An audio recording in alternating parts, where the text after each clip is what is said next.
บอกตัวเองว่าเราต้องลืมเรื่องราวที่ผ่านแม้ความจริงทรมานและไม่มีวันไหนไม่คิดถึงเธอบอกเลย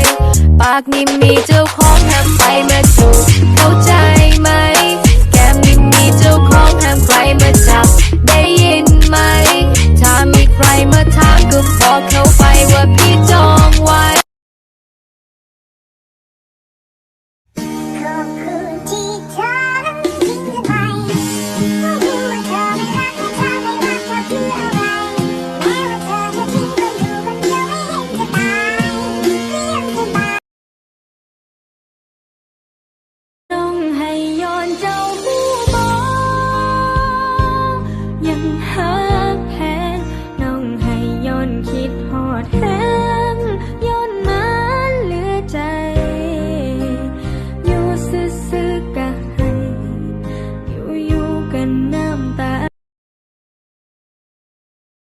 เป็นอย่างนั่งได้ต้องพายเจ้าหญิง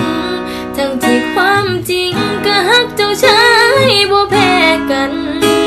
เป็นอย่างคือแบ่งชนชั้นน้องแพ้เขามองได้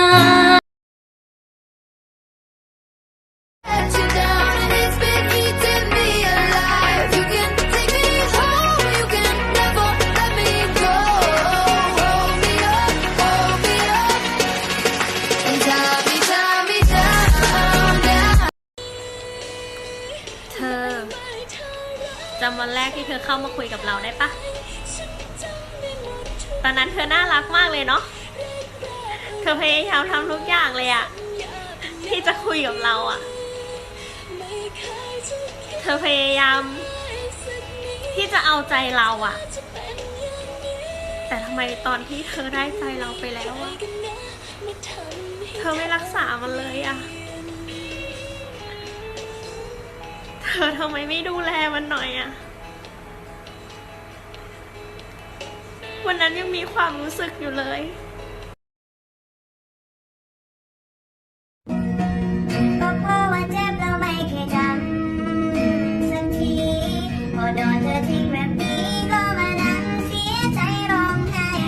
ไม่มีมันก็ไม่ตายอยู่คนเดียวมันก็สบายไม่เคยคิดเสียดายที่เลิกกับคนไม่จริงใจไม่ต้องกังวลกังวายว่าเธอจะทำอะไรกับใครที่ไหนก็ดีแล้วเธอที่เธอทิ้งกันไม่มีมันก็ไม่ตายอยู่คนเดียวมันก็สบายวันจะเมาจะหมายเธอทำอะไรไม่ต้องสนเธอตลอดเวลาที่เราคบกันคงมีแต่ฉันรั